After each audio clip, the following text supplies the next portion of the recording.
எண்ணெய் விநியோகத்தை நிறுத்தியது என்பது இல்லாமல் கியூபா என்பது பொருளாதார பின்னடைவுக்கு செல்கின்ற நாடாகவும் கியூபர்கள் பலரும் அங்கிருந்து பிரேசிலுக்கு சென்று தங்களுடைய வாழ்க்கையை ஆரம்பிப்பதற்கான முயற்சிகளில் ஈடுபடுவதானதாகவும் ஒரு சூழ்நிலையில் இவ்வாறான இந்த கியூபாவை தனிமைப்படுத்தும் முயற்சியில் அமெரிக்கா மிகவும் ஒரு தந்திரோபாயமான முறையில் ஈடுபட்டு அங்கே அவர்களுக்குரிய எரிபொருள் விநியோகத்தை நிறுத்திய பொழுது அவர்களுக்கு அங்கே செல்கின்ற விமானங்கள் உல்லாச பயணிகளின் விமான சேவைகள் கூட ரத்து செய்யப்படுகின்ற அளவிற்கு நிலைமைகள் சென்றிருந்ததை நாங்கள் காணக்கூடியதாக இருந்தது. இந்த பின்புறத்தால் ஒரு ராஜதந்திரமற்ற முறையில் அல்லது அங்கேயோ சதியை அரங்கேற்றுவதற்கான முயற்சியாக அல்லது ஒரு இந்த உளவு படைகளின் ஒரு நடவடிக்கையாக தரை இறங்குவதற்காக அல்லது அங்கே தரை இறங்குவது என்று நான் இங்கே குறிப்பிடுவது ஒரு உல்லாச பயணிகள் போன்ற போர்வையில் சென்றோ அல்லது உல்லாச படகு ஒன்றில் அதிவேக படகு ஒன்று சென்றோ தரை இறங்குவதான முயற்சி ஒன்று முறியடிக்கப்பட்டுள்ளது என்பதுதான் இப்பொழுது கருத்தாக நாங்கள் கருத வேண்டும். அதாவது united state of Soviet Russia என்கின்ற அந்த ஒன்றியத்தின் நகர்வு எவ்வாறு இருந்தது என்றால் அவர்கள் இரகசியமாக அணு ஆயுத ஏவுகணைகளை கொண்டு வந்து கியூபாவில் நிறுத்தி இருந்தார்கள். அது உண்மையிலேயே ஒரு பெரும் போராக வெடிக்க இருந்து மயிர்லையில் தப்பி இருந்தது. ரஷ்யா கூட சில வேளைகளில் எண்ணெய் விநியோகத்தை கியூபாவிற்கு மேற்கொள்ளலாம். அதற்கு உதாரணமாக இப்பொழுது பல நாடுகளும் கியூபாவிற்கு உதவுகின்றன. கனடா உதவியதெல்லாம் சாதாரணமாக எடுத்துக்கொள்ள முடியாது. கனடா கூட $8 மில்லியன் பொருட்களை அனுப்பியிருக்கின்றது. மெக்சிகோ பல பொருட்களை அனுப்பி கொண்டிருக்கின்றது. எனவே இவ்வாறான நிலையில் இவர்கள் ஒரு உள்ளக சதி முயற்சியில் ஈடுபடுகின்ற ஒரு குழுவாக அங்கே சென்று அந்த அகப்பட்டார்களா என்பதுதான் பெரிய கேள்விக்குறியாக இருக்கின்றது. அமெரிக்காவை பொறுத்தவரையில் போர் இல்லை என்றால் அமெரிக்காவில்லை, போர் இல்லை என்றால் அமெரிக்க பொருளாதாரம் படுத்துவிடும், போர் இல்லை என்றால் அமெரிக்காவில் பெரும் பண நெருக்கடி ஏற்படும், போர் இல்லை என்றால் மக்கள் நிச்சயமாக போராட்டங்களில் ஈடுபடுகின்ற தன்மைகளில் ஈடுபடுவார்கள் என்றால் போர் மூலம் வருவாயை பெறுகின்ற முதலாய நாடுதான் அமெரிக்கா.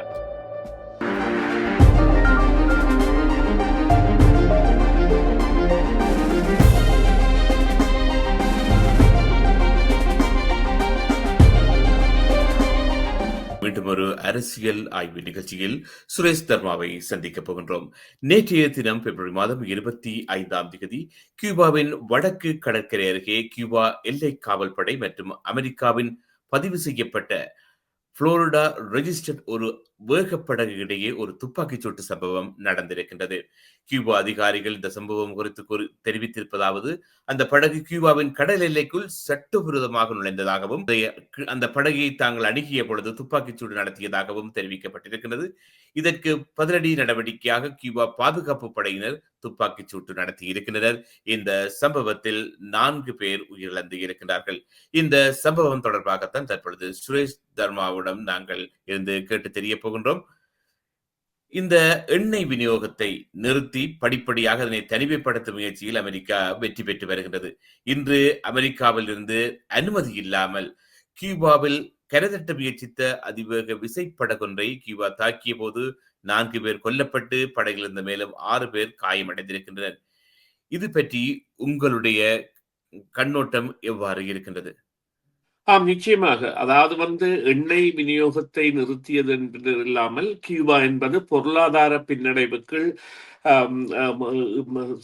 செல்கின்ற நாடாகவும் கியூபர்கள் பலரும் அங்கிருந்து பிரேசிலுக்கு சென்று தங்களுடைய வாழ்க்கையை ஆரம்பிப்பதற்கான முயற்சிகளில் ஈடுபடுவதானதாகவும் ஒரு சூழ்நிலையில் அந்த சூழ்நிலையை பயன்படுத்தி இந்த வெனிசுலா கடந்த ஜனவரி மாதம் வெனிசுலா அதிபர் அவரை கைது செய்து கொண்டு வந்ததன் பிறகு தங்களுடைய கட்டுப்பாட்டின் கீழ் வெனிசுலாவை கொண்டு வந்ததன் காரணமாக அங்கிருந்து செல்லும் எண்ணெய் விநியோகங்களை அதிபராக இருந்தவருக்கு கூட பாதுகாப்பை வழங்கியவர்கள் கியூபாவை சேர்ந்த படையினர் தான் இருந்தார்கள். அவர்கள் தான் அங்கே சுட்டுக் கொல்லப்பட்டும் இருந்தார்கள் என்பது நாங்கள் அறிந்த விடயம். இவ்வாறான இந்த கியூபாவை தனிமைப்படுத்தும் முயற்சியில் அமெரிக்கா மிகவும் ஒரு தந்திரோபாயமான முறையில் ஈடுபட்டு அங்கே அவர்களுக்குரிய எரிபொருள் விநியோகத்தை நிறுத்திய பொழுது அவர்களுக்கு அங்கே செல்கின்ற விமானங்கள், உல்லாச பயணிகளின் விமான சேவைகள் கூட ரத்து செய்யப்படுகின்ற அளவிற்கு நிலைமைகள் சென்றிருந்ததை நாங்கள் காணக்கூடியதாக இருந்தது. இவ்வாறாக நிலைமைகள் சென்று கொண்டிருக்கின்ற பொழுது இப்பொழுது அங்கு இருக்கின்ற உணவு பஞ்சம் போன்றவற்றிற்காக மெக்சிகோ பெருமளவு உதவியை செய்கின்றது. கனடா கூட சுமார் 8 மில்லியன் டாலர்கள் பெறுமதியான உணவுப் பொருட்களை வழங்குவதாக நேற்றைய தினம் அறிவித்திருக்கின்றது. இவ்வாறாக செய்கின்ற பொழுதும் இந்த பின் புறத்தால் ஒரு ராஜதந்திரமற்ற முறையில் அல்லது அங்கே ஒரு சதியை அரங்கேற்றுவதற்கான முயற்சியாக அல்லது ஒரு இந்த உளவு படைகளின் ஒரு நடவடிக்கையாக தரை இறங்குவதற்காக அல்லது அங்கே தரை இறங்குவது என்று நான் இங்கே குறிப்பிடுவது ஒரு உல்லாச பயணிகள் போன்ற போர்வையில் சென்றோ அல்லது உல்லாச படகு ஒன்றில் அதிவேக படகு ஒன்று சென்றோ தரை இறங்குவதான முயற்சி ஒன்று முறியடிக்கப்பட்டுள்ளது என்பதுதான் இப்பொழுது கருத்தாக நாங்கள் கருத வேண்டும் என்று சொன்னால் இது பற்றி கருத்து தெரிவித்த நேற்றிரவு ரூபியோ மாக்கோ அவர்கள் இந்த விவகாரத்தில் அமெரிக்க அரசு தலையிடவில்லை அல்லது சம்பந்தப்படவில்லை, ஆனால் அமெரிக்கர்கள் யாரும் சம்பந்தப்பட்டிருக்கின்றார்களா என்பதை தாங்கள் அறிய முயற்சிப்பதாகவும் அது பற்றிய தங்களுடைய சுயாதீன விசாரணையை மேற்கொள்ளப் போவதாகவும் தெரிவித்திருக்கின்றார். இங்கே உள்ள விடயம் என்னவென்று சொன்னால், புளோரிடாவில் பதிவு செய்யப்பட்ட ஒரு படகு 90 மைல் தூரத்திலே உள்ள கியூபா அந்த அவர்களுடைய கடல் எல்லைக்குள் புகுந்து கடல் எல்லைக்குள் சென்ற பிறகுதான் அவர்கள் மறைத்திருக்கின்றார்கள். அதன் பொழுது அது நிறுத்தப்படாத பொழுது அவர்களுடைய படகிலிருந்துதான் முதலாவதாக சுட்டார்கள் என கியூபா தரப்பு சொல்கின்றது. கியூபாவின் அந்த படகின் தலைமை அதிகாரியும் காயமடைந்துள்ளார். இருந்த பொழுதிலும் இந்த படகில் 10 பேர் சென்றதும் 4 பேர் கொல்லப்பட்டதும் 6 பேர் காயமடைந்ததும் என்பது அங்கே ஒரு துப்பாக்கி சூட்டு சம்பவம் நடைபெற்றிருக்கின்றது உண்மை என்கின்ற விடயம். அதாவது இவர்கள் ஒரு அரசு அமைப்பின் கவிழ்ப்பிற்காக தங்களுடைய உளவுத்துறையை சார்ந்தவர்களையோ அல்லது படைத்துறை சார்ந்தவர்களையோ அல்லது பயிற்சிக்கப்பட்ட கியூபர்களையோ கொண்டு சென்றிருக்கலாம். இப்பொழுது கியூபாவிற்கான எதிர்ப்புரட்சியாளர்கள் என்பவர்கள் அமெரிக்காவில் பலமாக இருக்கின்றார்கள். அவர்களை வைத்துத்தான் இந்த 60களின் ஆரம்பங்களிலோ அல்லது 60களின் பின்னான காலத்திலோ இந்த கியூபாவை கைப்பற்றுவதற்காக அமெரிக்கா 3 முறை முயன்றிருந்தது. கைப்பற்றுவது என்பதை விட கியூபாவுடன் அந்த ஒரு பொருந்துவதற்கான சந்தர்ப்பம், இந்த சந்தர்ப்பத்தை அப்பொழுது அது பனிக்கால யுத்தம் என்கின்ற காலப்பகுதியாக இருந்தபடியால் இந்த கோல்ட் வார் எனப்படுகின்ற யுஎஸ்எஸ்ஆர் எனப்படுகின்ற இந்த ரஷ்யா ஒரு ஒன்றியமாக இருந்தது. அந்த ஒன்றியம், அதாவது united state of Soviet Russia என்கின்ற அந்த ஒன்றியத்தின் நகர்வு எவ்வாறு இருந்தது என்றால், அவர்கள் இரகசியமாக அணு ஆயுத ஏவுகணைகளை கொண்டு வந்து கியூபாவில் நிறுத்தி இருந்தார்கள். அது உண்மையிலேயே ஒரு பெரும் போராக வெடிக்க இருந்து மயிர்லையில் தப்பி இருந்தது. இந்த நிலையில் இப்பொழுது ரஷ்யா கூட சில வேளைகளில் எண்ணெய் விநியோகத்தை கியூபாவிற்கு மேற்கொள்ளலாம். அதற்கு உதாரணமாக இப்பொழுது பல நாடுகளும் கியூபாவிற்கு உதவுகின்றன. கனடா உதவியதெல்லாம் சாதாரணமாக எடுத்துக்கொள்ள முடியாது. கனடா கூட $8 மில்லியன் பொருட்களை அனுப்பி மெக்சிகோ பல பொருட்களை அனுப்பி கொண்டிருக்கின்றது. எனவே இவ்வாறான நிலையில் இவர்கள் ஒரு உள்ளக சதி முயற்சியில் ஈடுபடுகின்ற ஒரு குழுவாக அங்கே சென்று அந்த அகப்பட்டார்களா என்பதுதான் பெரிய கேள்விக்குறியாக இருக்கின்றது. இருந்தும் இந்த விவகாரம் நிச்சயமாக கியூபா தரப்பால் வெளியிடப்படும் என்று சொன்னால் 6 காயமடைந்தவர்களும் நிச்சயமாக அதில் ஒருவர் தன்னும் அந்த உண்மையை சொல்லக்கூடிய அல்லது 6 பேரையும் விசாரிக்கின்ற பொழுது அவர்கள் முரணாக கதைக்கின்ற பொழுது அதன் மூலம் புரியப்படுகின்ற விடயங்கள் என்பன இதன் உள்ளகத்தன்மையை காட்டும் என்பது நம்பிக்கையாக இருக்கின்றது. நீங்கள் இந்த சம்பவம் தொடர்பு பார்க்கின்ற பொழுது இந்த அமெரிக்கா இந்த எண்ணெய் வள நாடுகளை குறிவைப்பது திட்டம் தெளிவாக தெரிகின்றது. பொதுவாகவே அமெரிக்க ஜனாதிபதி 2 தினங்களுக்கு முதல் ஆற்றிய உரையில் கூட அவர் மற்ற நாடுகள் தான் எங்களை சுரண்டி வாழுகின்றது, அமெரிக்காவின் பொருளாதாரம் இப்பொழுது வளர்ந்திருக்கின்றது, மற்ற எங்களை சுரண்டிய நாடுகளுக்கெல்லாம் நாங்கள் வரி விதித்து விட்டோம், அதனால் இப்பொழுது அவர்களிடமிருந்து வருமானம் பெறுகிறது என்று சொல்லி அவருடைய அந்த 1.5 மணத்தியாலம் நீடித்த அந்த உரையில் தெரிவித்திருந்தார். இப்பொழுது பார்க்கின்ற பொழுது இந்த எண்ணெய் வள நாடுகளை அமெரிக்கா தான் குறிவைத்துக் கொண்டிருக்கின்றது என்று திட்ட தெளிவாக தெரிகின்றது. இந்த அமெரிக்காவின் போக்கு இப்படியாக வெனிசுவேலா, இப்பொழுது கியூபா, இப்பொழுது ஈரான், இப்படி தொடர்ந்து கொண்டு போகின்ற பொழுது மற்ற நாட்டு பொருளாதாரங்களின் மேல் அமெரிக்காவின் ஆதிக்கம் தொடர்ந்து அதிகரித்து வருவதை காணக்கூடியதாகவே இருக்கின்றது. ஆகவே இது பற்றி உங்களுடைய கருத்து என்ன?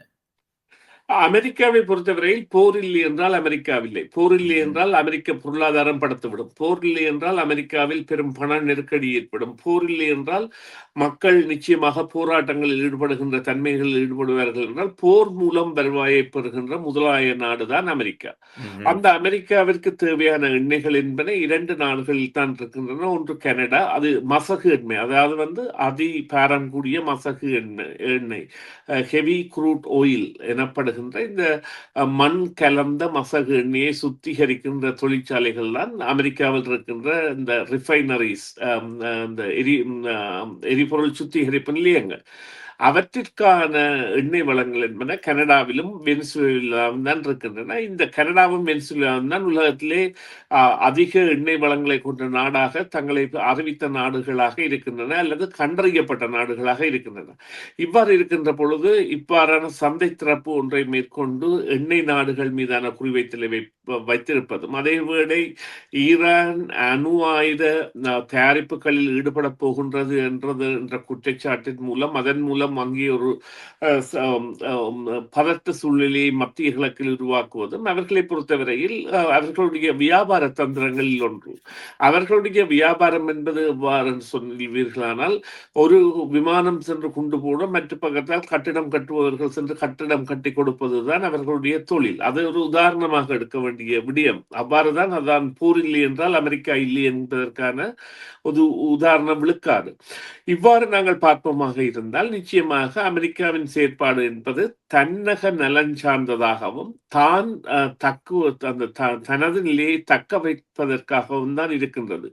இருந்த பொழுதிலும் இதனுடைய நடவடிக்கைகள் என்பது ஏனைய நாடுகளை இணைய வைக்கின்ற ஒரு சந்தர்ப்பத்தை ஏற்படுத்துமாக இருந்தால் நிச்சயமாக இதன் பாதிப்பை பெறுகின்ற ஒரு தரப்பாக அமெரிக்கா மாறும் என்று சொன்னால், அமெரிக்கா மீது இருந்த முந்தைய பயம் அல்லது முந்தைய அவர்கள் மீதான இருந்த அந்த ஒரு ஒற்றுமைப்பாடு, அவர்களுக்கும் மேற்குலகத்திற்கும் இடையே இருக்கின்ற ஒற்றுமைப்பாடு என்பது இப்பொழுது இல்லை என்பதை அறிந்த தரப்புகளாக வடகொரியா, சீனா, ரஷ்யா, ஈரான் போன்றவை எல்லாம் மாறி வருகின்றன, மாறிவிட்டன, ஏற்கனவே மாறிவிட்டன. அவர்களுக்கு தெரியும் இப்பொழுது இவர்களிடையே அந்த ஒருங்கிணைந்த ஒருங்கிணைப்பு என்ற தரப்பு மேற்குலகில் இல்லை. மற்றது இவர்கள் அதாவது அமெரிக்காவின் பொருளாதார நெருக்கடி என்பது அவர்களை நிலைக்குள்ளே செய்து வருகின்றது என்பதை தெரிந்து வைத்துள்ள நாடுகளாக இருக்கின்றன. எனவே அமெரிக்காவின் இவ்வாறான நடவடிக்கைகள் என்பன திட்டமிட்ட ரீதியில் அவர்களுடைய பொருளாதார மேம்பாட்டிற்கான நடவடிக்கைகள் என்பதை நாங்கள் சாதாரணமாகவே அடையாளம் காணக்கூடியதாக இருக்கும். தர்மா, நன்றி. இந்த வேளையில் இணைந்து கொண்டு உங்களுடைய கருத்துக்களை பகிர்ந்து கொண்டதற்கு. இதேவேளை இன்னொரு கேள்வியும் இறுதியாக கேட்க வேண்டும் போல் இருக்கின்றது. ஏனென்று சொன்னால், இந்த கியூபாவில் தற்பொழுது நடக்கின்ற அதிவேக படகு சம்பவம், மற்றது மெக்சிகோவில் நடந்து வருகின்ற போதைப்பொருள் தொடர் கலவரங்கள் 2 நாடுகளிலுமே பயங்கர பதட்ட நிலையை உருவாக்கி இருக்கின்றது. ஆகவே 2 நாடுகளுமே சுற்றுலா பயணிகளின் ஒரு சுற்றுலா தலமாகவே இருந்து வருகின்றது. கனடாவில் இருந்தும் அமெரிக்காவில் இருந்தும் அதிக சுற்றுலா பயணிகளை கவருகின்ற நாடாக கியூபாவும் மெக்சிகோவும் இருந்திருக்கின்றது. இப்படியான சம்பவங்கள் இந்த சுற்றுலாத்துறையை பெதுவாக பாதிக்க இருக்கின்றது. அதே போல அந்த நாட்டின் பொருளாதாரத்தையும் பாதிக்க இருக்கின்றது. இந்த சம்பவங்களால் எவ்வளவுக்கு இந்த சுற்றுலாத்துறை பாதிக்கப்பட போகின்றது என்பது பற்றி கூற முடியுமா? நிச்சயமாக இது ஒரு நல்ல கேள்வி. இந்த கேள்விக்கான பதிலாக ஒரு விடயத்தை நாங்கள் இங்கே பார்க்க வேண்டும். அமெரிக்கர்கள் கூட கியூபா செல்வதானால் கனடாவின் மூலமான விமான பரப்புகளை மேற்கொள்வதுதான் அவர்களுக்கான ஒரு வழியாக இருக்கின்றது என்றால், அவர்கள் நேரடியாக கியூபாவுக்கு செல்வதற்குரிய வழிமுறைகள் இல்லை அமெரிக்காவில் இருந்து. எனவே அவ்வாறான நிலையில் இப்பொழுது இந்த எரிபொருள் இல்லை என்கின்ற நிலையில் கியூப உல்லாசத்துறை என்பது நிச்சயமாக வீழ்ச்சி கண்டது ஒன்றாக அல்லது ஒரு விலை குறைந்த ஒன்றாக மாறி வரும். இப்பொழுது எவ்வாறு அதனை கூறலாம் என்றால், இந்த ஏற்பட போகின்ற இந்த உல்லாச பயணிகளின் வருகை குறைவு என்பது அங்கே ஒரு பலத்த பாதிப்பை ஏற்படுத்தும். அந்த தொழில்துறையை நம்பியதாகவே பல ஆயிரக்கணக்கான குடும்பங்கள் தங்கள் வாழ்வியலை ஒட்டி செல்கின்ற நிலை அங்கே இருக்கின்றது. அவர்களுடைய வாழ்வியலில் எல்லாம் மாற்றங்கள் ஏற்படக்கூடிய நிலை இருக்கும். எனவே கியூபா என்பது நிச்சயமாக அமெரிக்காவின் அடுத்த நடவடிக்கை எவ்வாறு அமையும் என்பதற்கு ஒரு தெளிவான நிலை வரும் வரை மிகவும் ஒரு ஆபத்தான நிலையில் இருக்கின்றது என்கின்ற ஒரு கருத்தியலில் இருந்து யாருமே விடுபட முடியாது. அது அவர்களால் இப்பொழுது இந்த அமெரிக்கா வெனிசுலாவை கைப்பற்றிய பிறகு ஏற்பட்ட நிலை என்பதை விட அங்கே அந்த உள்ளிருந்து அரிக்கின்ற ஒரு புற்றுநோய் போல அங்கே வளர்ந்து வந்து கொண்டிருந்த பொருளாதார மந்த நிலை என்பது இப்பொழுது உள்ளது என்பதுதான் உண்மை.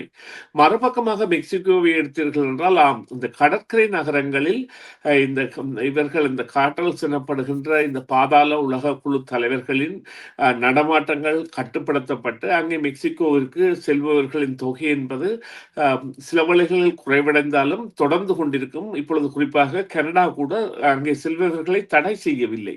அங்கே 50,000க்கும் மேற்பட்டவர்கள் இருக்கின்றார்கள்.